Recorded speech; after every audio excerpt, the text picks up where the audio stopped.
प्रणाम। मैं सुरेंद्र शर्मा। वर्तमान में हमारा विषय सूक्ष्म ज्योतिष जारी है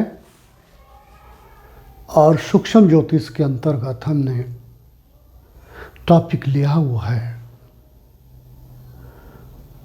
लड़का तथा लड़की के विवाह काल के समय जो भी इकाइयाँ हमें उत्तम विवाह हेतु मिलान करनी है उनको हम यहाँ चर्चा में लिए हुए हैं। पिछले पाठ में मंगली विषय पर हमने चर्चा की थी। आज के पाठ में हम मंगली योग तथा मंगली दोष में भेद करेंगे। मंगली दोष हानिकारक होता है जबकि मंगली योग हानिकारक नहीं होता, लाभकारी होता है, सुखदायक होता है। सामान्यतः हम दोनों को समान ही मान लेते हैं और दोनों बच्चों का विवाह समायोजित कर देते हैं, परंतु दोनों की क्रूरता, जानकारी, भद्रता, उत्तमता में भेद आता है। मैंने यहाँ सम्मुख दो कुंडलियाँ ली हैं, ऊपर की ओर, दो नीचे की ओर। ऊपर की ओर जो दो कुंडलियाँ ली हैं उसमें बाईं तरफ ये लड़की की कुंडली है, 1 नंबर मैंने लड़की की कुंडली ली है और वो 2 नंबर मैंने लड़के की कुंडली लिया। फिर रिपीट करता हूँ, 2 नंबर मैंने लड़के की कुंडली ली है और 1 नंबर मैंने लड़की की कुंडली ली है। उदाहरण स्वरूप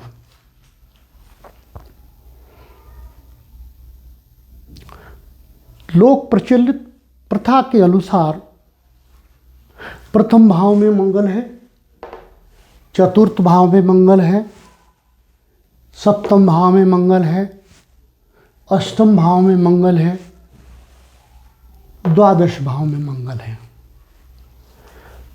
तो लोक प्रथा में इसको मांगलिक कहेंगे। मांगलिक है भी। वो बात मैंने पिछले पाठ में स्पष्ट की थी कि ये सब होते हुए भी हम उनकी राशियों तथा नक्षत्रों से आंख बंद कर लेते हैं, मात्र एक मंगल पर केंद्रित हो जाते हैं। उत्तम है वो, उत्तम नहीं है, इस विषय पर या तो ध्यान देते नहीं या मात्र इतना ही गणना, इतनी ही गणना करने के लिए, काम चला लेने के लिए मंगल शब्द से जुड़े होते हैं। दूसरी कुंडली में जो मैंने लड़के की ली है उसमें पहले भाव में मंगल, चतुर्थ भाव में मंगल, सप्तम भाव में मंगल, अष्टम भाव में मंगल, द्वादश भाव में मंगल। लड़का भी मांगलिक है, लेकिन दोनों में क्या भेद है वो मैं अब बताता हूँ। देखिए, यहाँ मंगल प्रथम भाव में गुरु के साथ है। मंगल के साथ जब भी कोई सौम्य ग्रह या उत्तम ग्रह स्थित होगा वो मंगलिक योग बन जाएगा, सुखदायक योग।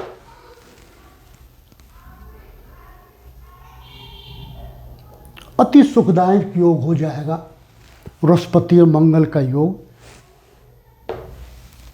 लग्न के प्रथम भाव में। मैं राशि को इस समय नज़रअंदाज कर रहा हूँ क्योंकि लोक प्रथा में राशि पर ध्यान नहीं दिया जा रहा है, भाव पर ध्यान दिया जा रहा है।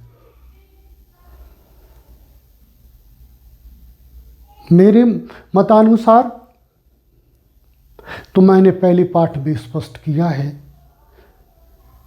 कि राशि पर जाएं और राशि स्वामी पर जाएं, और वो मंगल जिस नक्षत्र में है उस नक्षत्र के स्वामी पर भी जाएं, तब मेल देखें।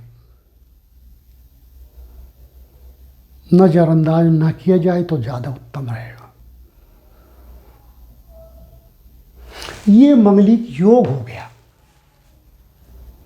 यदि लड़की के इस भाव में मंगल है, गुरु के साथ है, बहुत अच्छा, सुखदाई, समझ के साथ काम करे, एनर्जेटिक रहे, युवा रहे, क्योंकि प्राण पर मंगल है, युवा रहे, समायोजित करने, क्रोध को समायोजित करने वाला ग्रह साथ है, अधिक क्रोध नहीं होगा। लेकिन उधर लड़के का देखिए, इसको भी मंगली माना जाएगा। पहले भाव में मंगल गुरु के साथ, पहले भाव में मंगल राहु के साथ, दोनों का यदि हम शादी करा देते हैं, इसका यहाँ मंगल है, उसका भी वहाँ मंगल है, या किसी और भाव में भी है, राहु के साथ मंगल है, हर क्षण विनाशकारी होगा। ऐसे ऐसे कर्म करेगा जिनका बखान यहां नहीं किया जा सकता। ये मांगलिक दोष है, इसकी कोई काट नहीं, कोई समायोजन नहीं इसका। इसकी शादी यदि हम इससे कराएं, परिणाम अत्यंत घातक होगा। ये इसको रुइन कर देगा। हर समय सताएगा, प्रताड़ित करेगा, ह्यूमिलिएट करेगा, ऐसे कर्म करेगा, चोरी करे, जारी करे, अनैतिक कर्म करे, चाकू छुरेबाजी करे, इस प्रकार के कर्म करेगा यदि ये स्थिति होगी। ये मांगलिक दोष है, ये मांगलिक योग है। ठीक इसी प्रकार से हम दूसरे अगले चतुर्थ भाव में आएंगे, जहां मंगल होने से मांगलिक होता है। यहां मंगल के साथ शुक्र है, लड़की की कुंडली है ये, मंगल के साथ शुक्र है, मंगल के साथ बहुत सौम्य ग्रह है, सुखकारी ग्रह है, उत्तम आनंददायक ग्रह है। ये मंगलिक योग होगा। चतुर्थ भाव में वहां मंगल के साथ शनि है, दोनों आपस में शत्रु हैं। ये भी मंगलिक कहा जाएगा, ये भी मंगलिक कहा जाएगा। विवाह करा दिया जाएगा, सामान्य या लोक प्रथा में जो प्रचलित है। लेकिन उसे जो करना होगा कल्पना नहीं की जा सकती। पहले तो इसकी मां की मृत्यु हो बहुत शीघ्र, मृत्यु ना हो पाए, प्रभु कृपा हो, इसकी पसलियां टूटे, मां अपंग तो अवश्य हो जाए, चेस्ट की सर्जरी हो, टीबी हो जाए। जबकि इसका मंगल बहुत अच्छा, दोनों में मेल नहीं कराया जा सकता। कराएंगे तो परिणाम घातक ही होगा। ये मंगलिक दोष है, ये मंगलिक योग है। आगे सप्तम भाव पर चलते हैं। हम सप्तम भाव में यहाँ मंगल, वहाँ भी मंगल, यहाँ मंगल के साथ चंद्र मंगल योग योग है। चंद्र मंगल योग केंद्र में जिसके भी चंद्र मंगल योग होगा, और यहाँ तो वैसे भी सामान्यतः भी गुरु की राशि में है, उत्तम आनंददायक उत्तम वैवाहिक सुख भोगने का योग है। बहुत ही उत्तम योग है, हर प्रकार से सुखदायी है। लेकिन उधर चले हम लड़के की कुंडली में मंगल के साथ केतु चांडाल योग बना हुआ है। इसके साथ यदि इसकी शादी करा दी जाए, डाइवोर्स तो अवश्य होगा, तलाक तो होगा, नहीं चलेगा।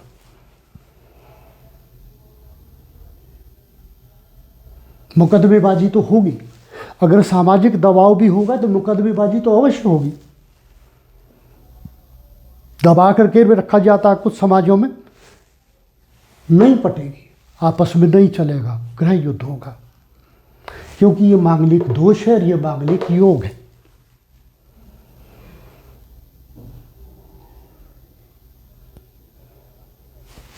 आगे अष्टम भाव में आ जाए, क्योंकि अष्टम भाव में होने से भी, मंगल होने से भी मांगलिक होता है। ये भी मांगलिक है और ये भी मांगलिक है।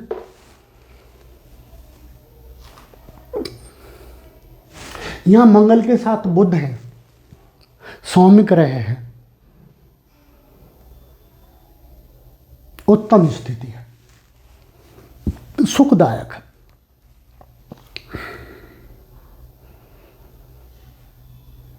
परंतु वहां केवल मांगलिक है।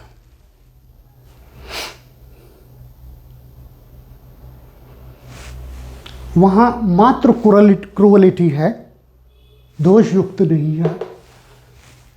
यहां योग युक्त है। इन दोनों का विवाह कराया जा सकता है, क्योंकि दोनों के मंगलों में दुश्मनी नहीं है आपस में। ये निभाने वाला है और वो सामान्य है। वैवाहिक स्थिति चल जाएगी, कोई ज़्यादा दिक्कतें नहीं आएगी स्थिति में। आगे द्वादश भाव पर जाए, यहाँ सामान्य मंगल है,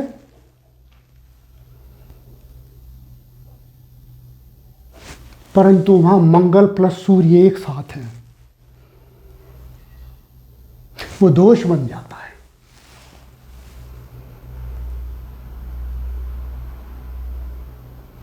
ये सामान्य स्थिति बन जाती है। दोनों में विवाह कराया जाए तो भी शांति नहीं होगी, क्योंकि वहां दोष है, यहाँ सामान्य है। वहां दोष होने से सबसे पहले तो इस भाव में होने से एक आंख को उड़ाएगा, विवाह होते ही एक आंख जाएगी। खर्चे अधिक होंगे या खर्चे उतने नहीं होंगे, या अनर्थक खर्चे होंगे।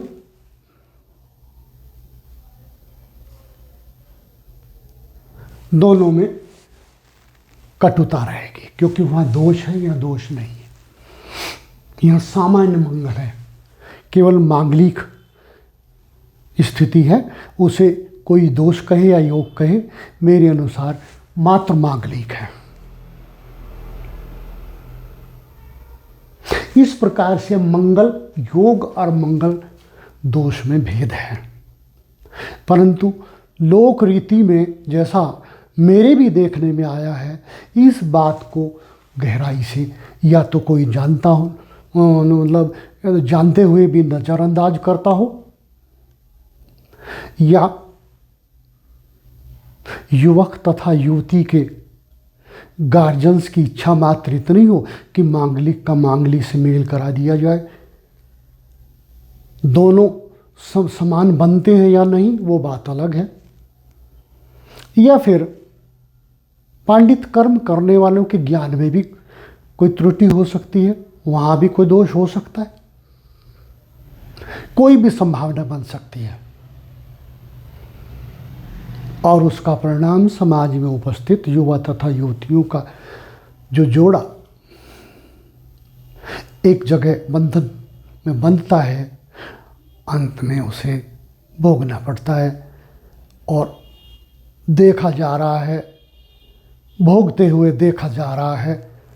न्यायालयों में भी अनेक मुकदमे हैं। युवक तथा युवतियों के झगड़ों के कारण तो यही है कि हम कहीं ना कहीं उनकी कुंडली मिलान करते समय दोष को नज़रअंदाज करते हैं। उसका कारण कोई भी हो, कारण तो उसी समय ज्ञात हो सकता है जिस समय हमने विवाह से पूर्व ऐसा किया था।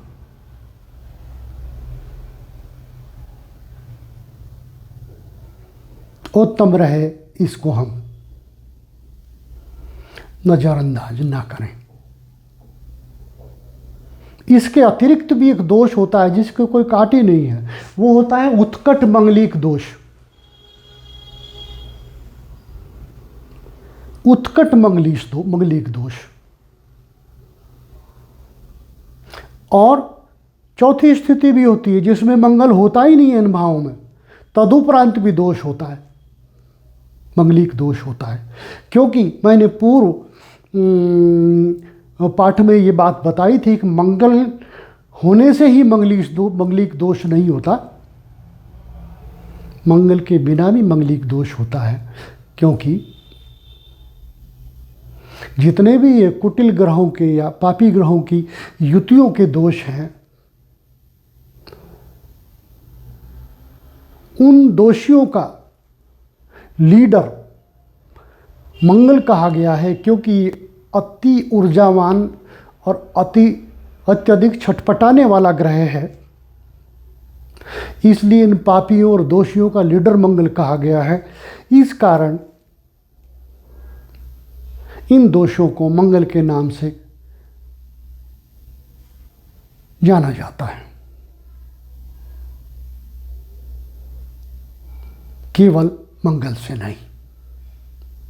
अगले पाठ में मैं इस बात को स्पष्ट करूंगा कि उत्कट मंगलिक दोष और बिना मंगल के मंगलिक दोष क्या हैं और उनका दोष निवारण क्या हो सकता है या नहीं हो सकता, और इस प्रकार के बच्चों की विवाह रीति में किन किन बातों का हम ध्यान रखें ताकि उन्हें कुछ सुख मिले। पूर्णतः काट तो उत्कट मंगलिक दोष की पूर्णतः काट तो संभव नहीं है। इस विषय पर मैं अवश्य चर्चा करूंगा, परंतु जटिल स्थिति है। अगला उदाहरण भी हम देख सकते हैं। नीचे सिर्फ ये लें, दाएं हाथ की सिर्फ एक कुंडली ली है, ना लड़के की है ना लड़की की है, सामान्य स्थिति है। इसमें भी उन्हीं भावों में मंगल है, परंतु भेद है। यहां मंगल अपनी ही राशि में है।